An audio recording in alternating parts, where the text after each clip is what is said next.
All right, Leo. So the cards you're pulling this week are a little different. I don't think I've ever seen this combo before. So from Lay Vampire, you pulled Love Conquers All, Enduring Loyalty, Eternal Love, and Lasting Commitment. And then from Chakra Wisdom, you pulled Mysticism, which is different. It's different to see with Love Conquers All. That is a beautiful card. It is talking about how powerful the emotion of love is and how it can change lives. Love is all there is, and it's talking also about giving it a place of honor in your life, in your home, in your work. When you act from a place of love, you are acting in, the most purest form. It's so important to put love first, right? But when you're looking at that with mysticism, it's like maybe, not really understanding, the intuitive nudges and unknown motivations that are happening here in regards to love. Now, mysticism, the inspiration is talking about how it is wise to be the observer. Do not respond until you are certain. The unknown is not easy, but it is no longer necessary to fear. And then the personal question says, am I ignoring my intuition? What I suspect is probably true. The key ideas are ignoring signs, unknown motivation, intuitive knowing, fear of the unknown, and journey. So again, for some of you, it may be a situation in love where, you may be ignoring the signs that are around you. Maybe you're not understanding what, those unknown motivations are. But again, there's no need here to fear the unknown. It's just saying that when it comes to love, for a lot of you, you're going to have to observe the situation to get a better understanding. But also it is important to pay attention to your intuition. All right, Leo, here we go. Here's the energy coming through. The Page of Wands, nice. Now, I see the pages more as messengers than I do as actual energies. I mean, yeah, they do represent the younger people. It could be children, but I usually look at it when I'm doing readings as somebody who, may be like mentally like younger than you, a kind of immature feeling here, or just really young at heart, right? But when you're looking at it in terms of you, right, because of it being the fire energy, for some of you, this may be a really like I don't want to say like lighthearted feeling. That's more of like the Page of Cups, but it's almost like you have this youthful excitement going on, I think is a better way to put it. And it could be because you have new opportunities that are showing up, because the pages definitely represent something new. New messages that are coming through. Some of you may be excited about doing something new. But whatever it is here, the messages that you're receiving, they have a lot of excitement around it, which is good. And in the past, what's funny is that Cancer pulled that in the same spot. Justice. So justice as the past coming through is talking about fairness and balance. It's also talking about wrongs being amended, weighing out a situation before making final decisions. But what I love about justice is there's fairness and balance with this card. And again, wrongs being amended, which is perfect. Oh, and in the present, look at that shit, the Magician. Hell yeah. With the Page of Wands, that's great. That's perfect energy. The Magician is about manifesting. It's not an actual manifestation, but for me, it like represents the beginning of that. It's like picking the mind of God and bringing it down to earth. And it's saying that you have the skills and the tools that you need to manifest the things that you want. It always, like for me, represents somebody who's thinking big. I'm going to manifest some cool ass shit, right? And especially with the Page of Wands, that's great. Beautiful energy. And look at those majors. They look great. Oh, future conditions, the Four of Pentacles. What are you hanging on to? That's my immediate question with this card. Now, for some of you, this may be a situation here where, you you're in a position where you're not willing to let go of anything. And the problem is if you're not willing to do that, you can't, really expect to manifest big things, right? There may be some things that you're hanging on to a little bit too tightly. I kind of worry when I see this card. Now, when you're looking at, if you're manifesting some cool ass shit, hell yeah, I want to hang on to that. I don't want to share that with anybody, right? But for me, it's like, what are you hanging on to? And then the other thing that pops into mind for me too is with the Page of Wands, there's always that little bit of hesitation there before you start out on the new path. And it may be because there's something that you have to release. Your best path to follow. Okay, so here's the thing. When you're looking at the Two of Wands, I've always said that this one goes back to the Magician, because you start with the initial thought, and here, this is where you think about what you need to do to start taking action towards this, which is good. It's good. This is where the action starts. So when you're looking at the Two of Wands, you have that initial spark of creativity. Now what do you do with it, right? You hold your own world in your hands. What are you going to do with it, right? And as your best path to follow, when you're looking at that and you're looking at mysticism, if you're doing something because of like an unknown nudge to do something, right? It's saying that, you need to observe the situation first, right? Because you're not really full on acting here. You're making the decisions to act. But it's like, what do you do? Where do you go, right? So you're thinking about it here. And that's good, because you can't really start acting while you're hanging on to something, and I'm still wondering what it is that you're hanging on to. When I look at that with, the connection to your past, it may be one of those things where there may have needed to be like, some wrongs amended, and maybe there's some part of that you're not really willing to let go of just yet.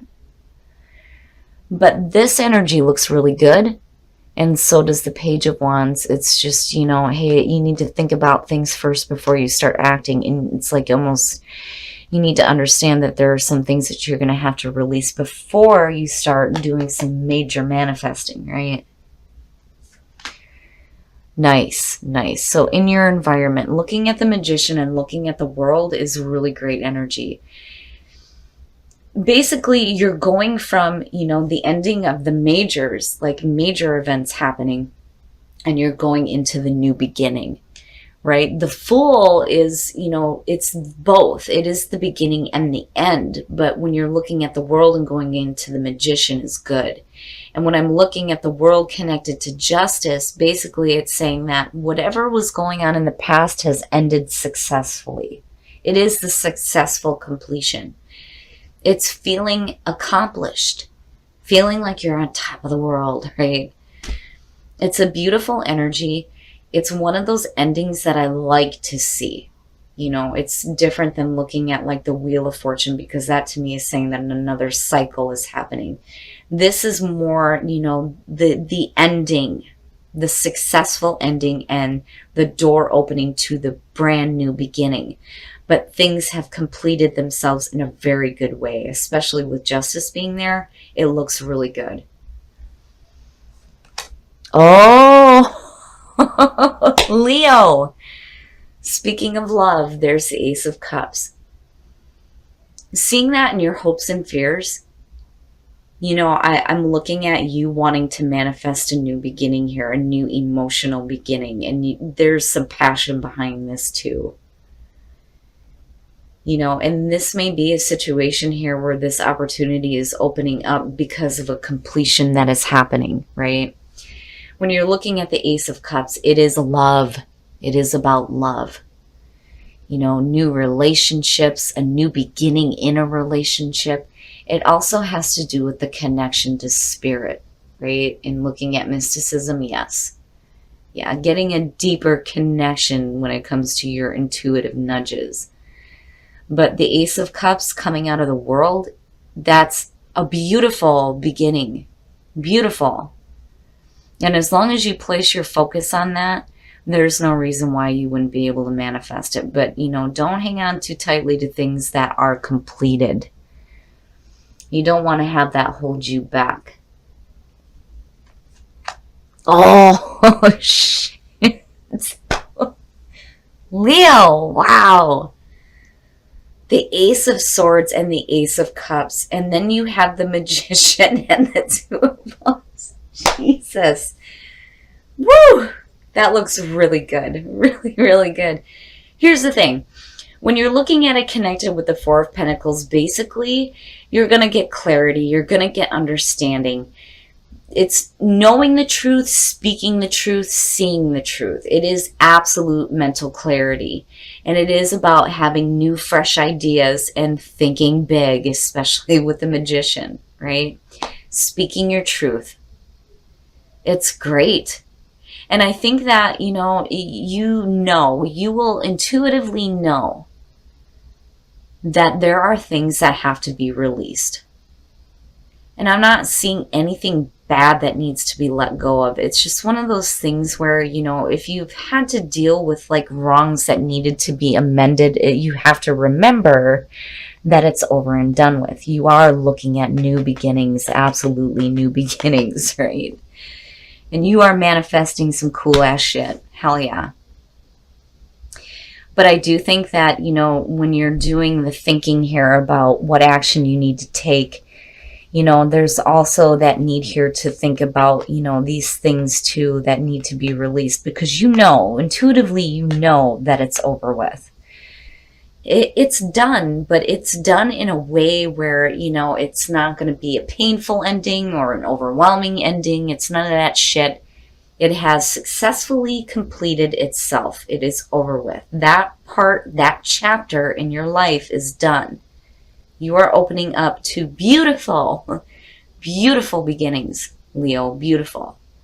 And definitely, I can understand why the Page of Wands is a signifier here, because, yeah, I would be excited about this too. I would be a little bit hesitant if I'm still hanging on to crap, but for you guys, I think you'll be able to bounce back from this. And when you're looking at the Ace of Swords and you're looking at justice, whatever you have dealt with in the past, yeah. I mean, this looks great, right? Truth and clarity and balance, fairness and balance, being able to make clear-cut decisions, especially when you have the Two of Wands here. It's great. It's perfect. I love it. All right, Leo, we're going to take a look at the soul trees to see what other messages there are for you guys. But this is a fantastic reading. I love it when the Ace of Cups shows up for you guys. Because, there's so many different ways to look at that kind of a beginning. You don't have a lot of relationship cards going on here. But this is saying that you're looking at a beginning that is going to be your truth. And it will be emotionally fulfilling. Which is really good. Really good. And energy, new energy, absolutely. Especially with the Page of Wands, the Magician, the Two of Wands, the Aces you've got going on. Hell yeah. Compassion. Here's the thing. When you're looking at compassion, and I just talked about this too, you guys aren't the only ones to pull this. When it comes to dealing with people who may be doing things that you don't understand, the best way to act is with compassion, right? And having love in your heart. But it's also important for you to have compassion for yourself. But inner voice, absolutely, there is something that you intuitively know. Intuitively know that is your truth. It is so important to listen to that inner voice. Have compassion for yourself and others, and tap into that new energy that is happening for you. It looks great. Heart-to-heart conversations. Honestly discuss your feelings with each other. And then you also pulled getting to know each other. As you reveal your innermost selves to each other, your bond deepens. Absolutely. So in order to get to know the other person, you have to have some conversations about the way that you feel. So singles, you may be meeting somebody new that you need to get to know. You deserve love. You are lovable. And then you also pulled, wow, religious factors. Your love life is influenced by your religious upbringing and spiritual path. So when you're looking at religious factors and you deserve love, here's the thing. When it comes to beliefs, and this is for you and your partner, religious factors should not be an issue in your relationship. It's one of those things where, as long as you have that understanding that there is truth to everything, especially for the individual, then there's an understanding when it comes to those beliefs and not letting them affect the relationship. Because when I see you deserve love, I feel like somebody has a set way of believing, like they're set in their religious faith, right? No matter what that is. And for you, it may be a difficult situation. If you're dealing with that kind of, it's so hard to talk about religion for me because, it's one of those things where I don't think that should stop anybody. Here's the thing. If you want to change your faith to be with a person, absolutely. But, you have to make sure that they would be willing to do the same thing for you, right? And I've always said this when it comes to beliefs. They're such a powerful thing. But it's important to remember that what somebody believes is their truth. Nobody can ever stand in judgment of that, right? It's needing to accept how the other person feels and believes when it comes to spiritual faith. But seeing you deserve love with it, that one's a little bit difficult for me, Leo. So for those of you who are in a relationship and you're dealing with religious factors, you have to remember here that there needs to be compassion and fairness, compassion and fairness when it comes to, what a person believes, right? But then again, your personal beliefs may be leading you to the perfect relationship where you do start to feel like you do deserve to be loved no matter what it is you believe. But either way, looking at the Ace of Cups and the Ace of Swords, absolutely speak your truth where you need to say it. But be open to, that new emotional beginning as well. Overall, Leo, it looks great. I worry a little bit for couples just seeing that, but, maybe I'm wrong, right? I would just be careful about what beliefs you allow to, cause problems within a relationship where somebody doesn't feel like they're getting enough love.